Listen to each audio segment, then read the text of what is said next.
الله وبركاته. الحمد لله الذي أصلح الضمائر ونقى السرائر فهدى القلب الحائر إلى طريق أولى البصائر. أشهد أن لا إله إلا الله وحده لا شريك له وأشهد أن محمدا عبده ورسوله لا نبي بعده. اللهم صل وسلم وكرم وبارك على نبينا محمد وعلى آله وأصحابه ومن تبعهم بإحسان إلى يوم الدين. رب اشرح لي صدري ويسر لي أمري wahlul 'uqdatam min lisani yafqahu qawli, amma ba'd. Bapak-bapak dan ibu-ibu jamaah Masjid Al-Ittihad yang dirahmati Allah Subhanahu wa taala. Pada kesempatan yang mulia ini, di waktu yang paling berkah ini, kita senantiasa panjatkan syukur kita kepada Allah Subhanahu wa taala yang senantiasa melimpahkan rahmat, hidayah, inayah, bahkan nikmat kepada kita semua. Sehingga Allah memilih kita untuk bisa hadir menunaikan ibadah salat subuh yang mudah-mudahan Allah mencatat seluruh ibadah kita sebagai timbangan hasanat kebaikan di yaumil akhir nanti. Yang kedua, tentu salawat dan salam semoga tercurah kepada Nabi kita, uswah dan qudwah kita, yaitu Nabi Muhammad sallallahu alaihi wasallam beserta keluarganya, sahabatnya dan berikutnya, termasuk kita mudah tergolong umat yang akan mendapatkan syafaatnya di yaumil akhir nanti. Amin ya rabbal alamin. Bapak, para jamaah sekalian dan ibu sekalian, terima kasih sebelumnya kepada pengurus DKM yang telah memberikan kesempatan kepada saya untuk menyampaikan sedikit yang sebetulnya saya juga malu nih, karena al-fakir masih kurang ilmu, saya berikan kesempatan menyampaikan sedikit. Adapun yang ingin saya sampaikan adalah tentang pesan kehidupan dari malaikat Jibril. Dalam hidup ini kita selalu sering berpesan ya Pak? Pak, sering berpesan ya? Ada seorang suami pesan kepada istrinya. Ada seorang ayah yang berpesan kepada anaknya. Ada seorang guru pesan kepada muridnya. Bahkan seorang pembeli pesan kepada seorang pedagang. Kalau kita beli makanan ketoprak sering pesan tuh, ya, Bang, ketopraknya 2, 1 pedas, 1 nggak pedas. Yang pedas diikat karet 2. Itu pesan. Tujuannya apa? Agar pesan itu dilaksanakan. Termasuk hidup kita. Kita hidup di dunia ini ternyata diberikan pesan oleh Allah Subhanahu wa taala melalui malaikat Jibril.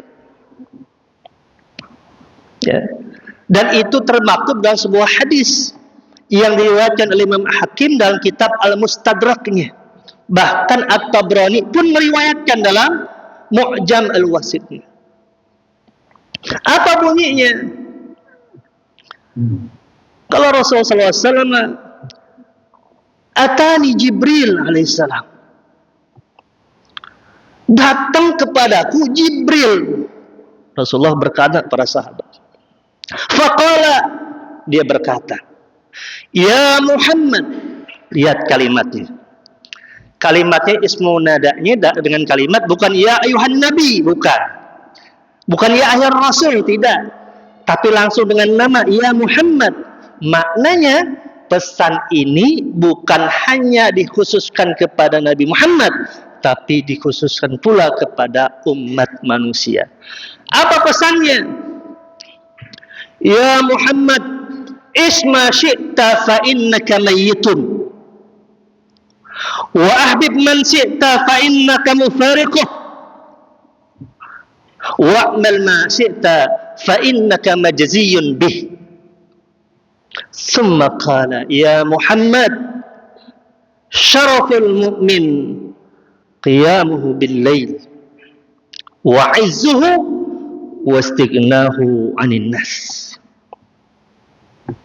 Hai Muhammad, isma syi'ta fa innaka mayyitun, hiduplah sesukamu, tapi ingat, kamu pasti mati.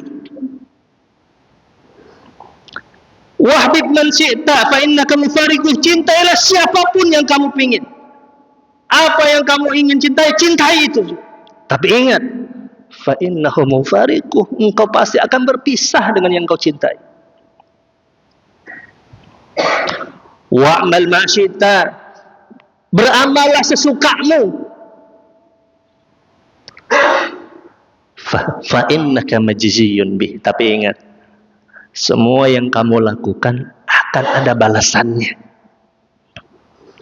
Ya Muhammad, syaraful mu'min, syaraful mu'min, kemuliaan seorang mukmin itu adalah qiyamuhu bil lail, berdirinya dia di waktu malam melaksanakan qiyamul lail, wa izzuhu, dan keperkasaannya, keperkasaan seorang mukmin itu wastighnahu 'anin nas, ketidakbutuhannya terhadap manusia.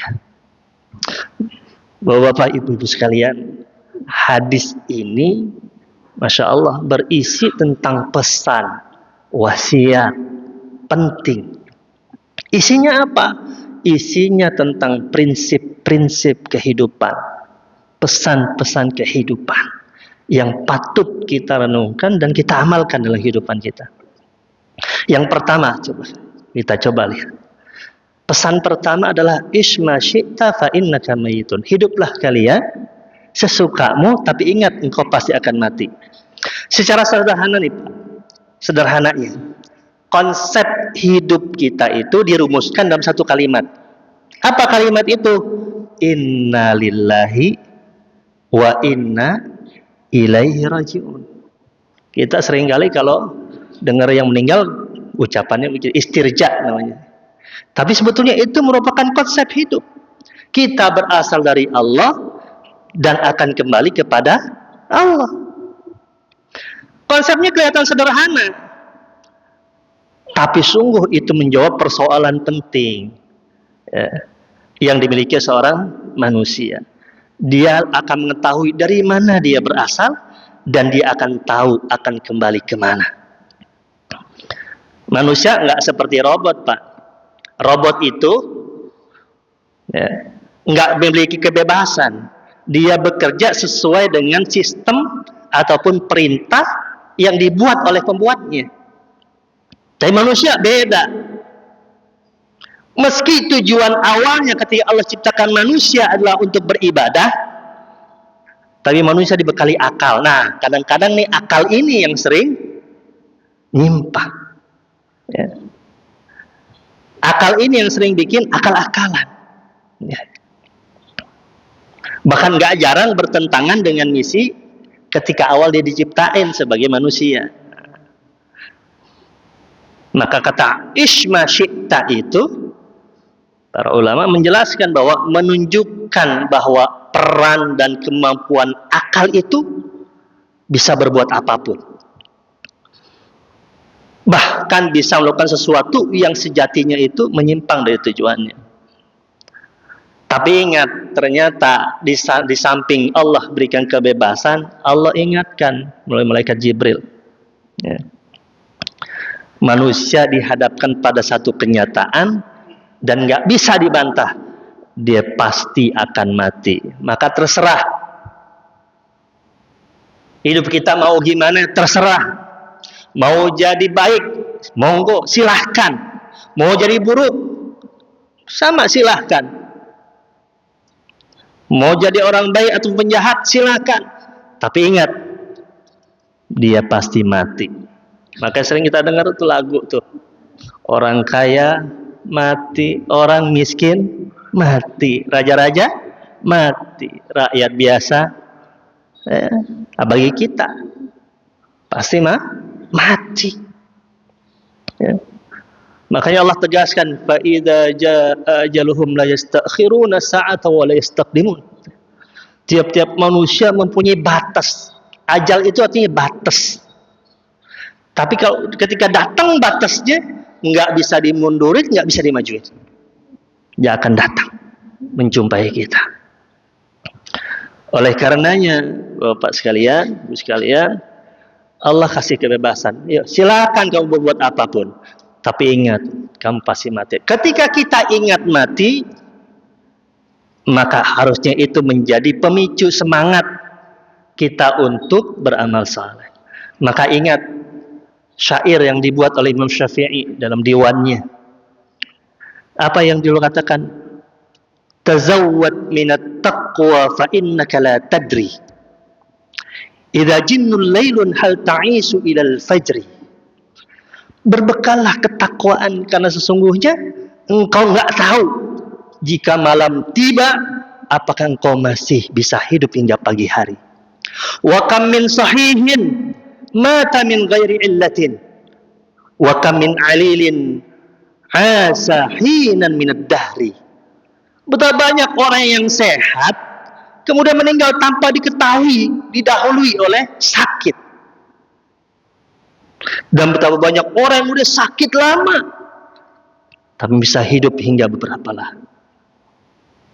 Oleh karena itu, pesan pertama menjadi renungan buat kita. Ya Allah, kita mau hidup terserah, tapi kita pasti mati. Yang kedua, ahbib man syi'ta fa innaka mufariquh. Cintai siapapun yang engkau kehendaki, tapi kau pasti akan berpisah dengannya. Cinta adalah sebuah kata yang sulit dicarikan definisinya. Ya. Tapi dirasakan kehadirannya, itu cinta. Ya. Dengan cinta orang bisa taat, dengan cinta orang bisa durhaka. Bahkan ada sebuah ungkapan, setiap orang itu adalah abidun, budak dari yang dicintainya. Bahkan atas nama cinta dia akan bisa melakukan apapun agar dicintai atau diridhoi orang yang dicintai. Maka semakin besar cinta seorang kepada sesuatu, maka seperti itulah dia akan merasakan sakitnya ketika dia berpisah. Boleh kita cinta kepada istri kita, boleh kita cinta kepada keluarga kita, silahkan kita cinta kepada harta kita, kepada jabatan kita, tapi ingat, semua itu nanti kita akan berpisah dengan mereka. Jabatan nggak lama, harta yang kita kumpulin kita tinggalin, kita akan berpisah.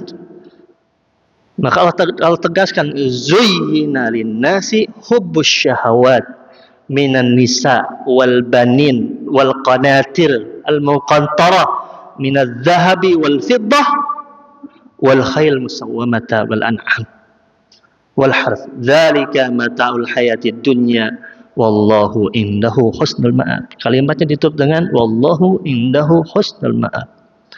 Di sisi Allah tempat kembali yang baik. Maka menarik untayan dari Ali bin Abi Thalib. Beliau pernah mengatakan, ahbib habibaka haunan ma asa ayyakuna baghidaka yauman ma.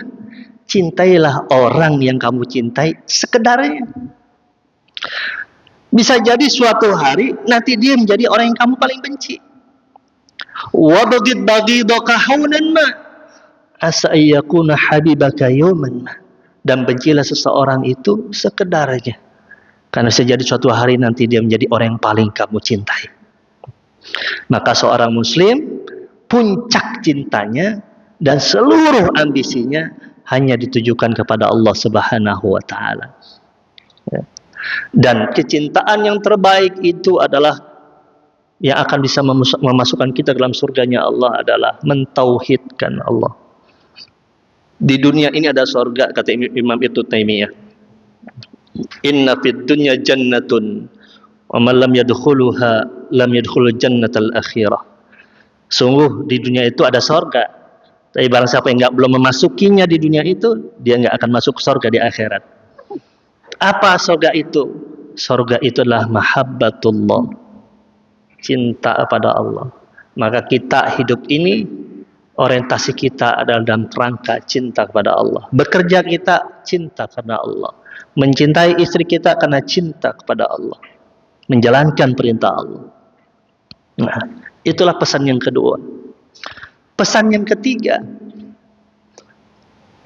i'mal ma syi'ta fa innaka majziyun bih. Ya. Berbuatlah sesukamu, tapi semua perbuatan yang kita lakukan akan dimintai pertanggungjawabannya. Semenjak seorang anak masuk pada masa akil balik, maka otomatis dia menjadi mukallaf. Apa mukallaf? Terkena beban kewajiban. Berarti setiap apapun dilakukan memiliki ada pertanggungjawabannya. Faman ya'mal mithqala dzarratin khairan yarah wa may ya'mal mithqala dzarratin syarran yarah. Barang siapa yang mengerjakan kebaikan seberat biji zarah pun, niscaya dia akan melihat balasannya. Kita akan melihat balasan apa yang kita lakukan di dunia ini. Dan juga sebaliknya, barang siapa melakukan keburukan sebesar biji zarah pun, kita akan melihat balasannya juga. Di ma'asyiral mu'minatullah, semua yang ada di jagat raya ini tidak akan pernah luput dan lepas dari pengamatan Allah. Nggak ada. Apapun yang kita lakukan, baik itu diketahui manusia maupun sembunyi-sembunyi di dalam ruangan yang berlapis-lapis temboknya, bahkan di dalam perut bumi sekalipun, Allah pasti tahu. Makanya Rasulullah mengingatkan apa yang kita lakukan nanti akan diminta tanggungjawab di hari kiamat. Apa kata Rasulullah? La tazula qadama 'abdin yaumal qiyamah hatta yus'ala an arba. Enggak beranjak tuh kaki seseorang di hari kiamat sebelum ditanya 4 hal. Apa aja? An umrihi fima afna. Umurnya dihabiskan untuk apa? An ilmihi fima fa'al. Tentang ilmunya, bagaimana ia ngamalin. Wa an malihi min aina iktasabahu wa fima anfaqah. Ada 2 nih. Tentang hartanya ditanya 2. Dari mana dan kemana diinfakkan. Wa an jismihi fima ablah. Dan tubuhnya, jasadnya untuk apa digunakan. Dan itu semua akan dimintai pertanggungjawabannya di depan Allah Subhanahu wa taala. Nah, ketika orang memahami itu, maka dia nggak akan main-main dalam hidupnya. Bapak Ibu sekalian, yang keempat sebagai pesan dari malaikat Jibril dalam kehidupan kita adalah min syarafil mu'min atau syaraful mu'min qiyamuhu bil lail. Kemuliaan seorang mukmin itu, Pak, ada pada bangunnya di waktu malam. Semua bentuk ibadah mahdoh dalam jenis apapun, salat, sujud, sedekah, infak, zakat, haji. Haji bagi yang mampu. Itu banyak orang bisa melakukan. Tapi ada satu ibadah yang hanya bisa dilakukan oleh orang saleh, mukmin, dan tidak pernah bisa dilakukan oleh orang fasik. Namanya adalah qiyamul lail. Qiyamul lail. Dia sanggup berlama-lama beribadah di waktu malam, bermunajat kepada Allah Subhanahu wa taala, mengadukan nasibnya kepada Allah Subhanahu wa taala. Dan yang terakhir, pesan dari malaikat Jibril adalah izzuhu istighnahu 'anil nas. Kehormatan manusia itu adalah rasa cukupnya, tidak bergantung kepada manusia. Jadi terakhir itu, manusia menjadi terhormat adalah manusia yang bermental memberi, maksudnya gitu. Manusia yang bukan bermental menjadi pengemis. Tangan di atas lebih baik daripada tangan di bawah. Dan Islam mengajarkan kita untuk menjadi pribadi yang mandiri, memiliki kepedulian terhadap sesama, dan yang lebih baik lagi adalah dia tidak pernah menggantungkan hidupnya kepada manusia, tapi dia gantungkan hidupnya kepada Allah Subhanahu wa taala. Makanya hadis dalam satu riwayat menegahkan, li an yahtaba ahadukum huzmatan ala dhahrihi khairun lahu min an yas'ala ahadan fayu'tihi aw yamna'uhu. Kata Rasulullah SAW, sungguh pikulan seikat kayu bakar di atas punggung seseorang itu, lalu dia jual, itu lebih baik daripada dia meminta-minta kepada orang lain, entah itu diberi atau tidak. Hadis riwayat Bukhari. Jadi segala yang kita sandarkan pada selain Allah, ketika tidak terwujud, seringkali berujung pada kekecewaan. Tapi kalau kita bersandar pada Allah, maka Allah akan cukupkan diri kita. Mudah-mudahan yang singkat ini, pesan dari malaikat Jibril 5 pesan ini dapat kita amalkan dalam kehidupan kita. Dan ini jadi nasihat buat diri pribadi saya dan juga para jamaah sekalian, agar menjalani hidup ini, kita nggak tahu kapan kita dipanggil Allah Subhanahu wa taala, tapi persiapkanlah diri kita. Mudah-mudahan Allah Subhanahu wa taala membimbing, memberikan petunjuk buat kita dan memasukkan kita kepada orang-orang yang salihin. Kurang lebihnya mohon maaf. Wal afu minkum. Assalamualaikum warahmatullahi wabarakatuh.